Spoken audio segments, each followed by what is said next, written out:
Ketika pria ini berhasil sadarkan rakyat Indonesia. Sebagai sebuah akhir dari khotbah politik malam hari ini ya, maknai politik itu biasa-biasa saja. Dan jangan pernah mempercayai komitmen dan statement elit itu 100%. Bacalah elit politik itu sebaliknya. Kalau elit politik hari ini bicara tentang ideologi, itu adalah politik yang diletakkan atas idealisme perjuangan, bahwa politik itu adalah penuh edukasi. Itu hilangkan per hari ini.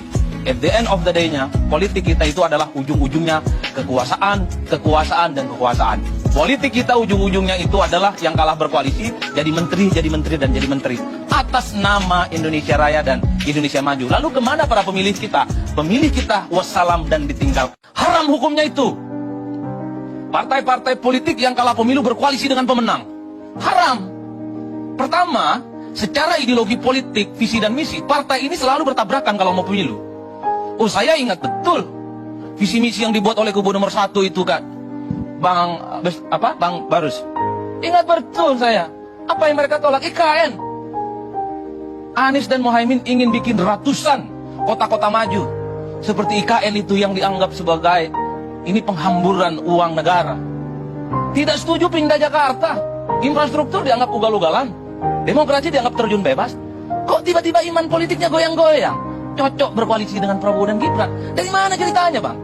Kok cepat sekali berubah iman politiknya?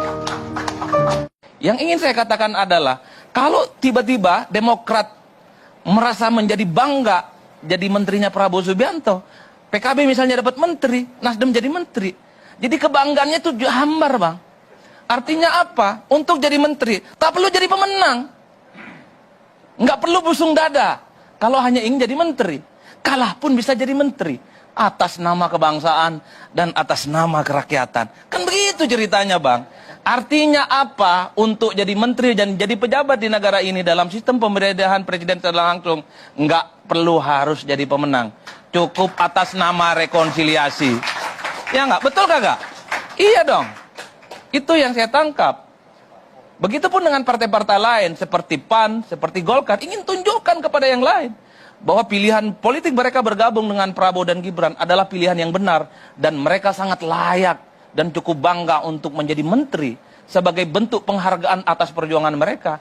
Kalau tiba-tiba yang kalah juga dapat menteri, kebanggaan jadi menteri itu rasa-rasanya hambar. Jadi nggak mewah lagi jadi menteri gitu loh.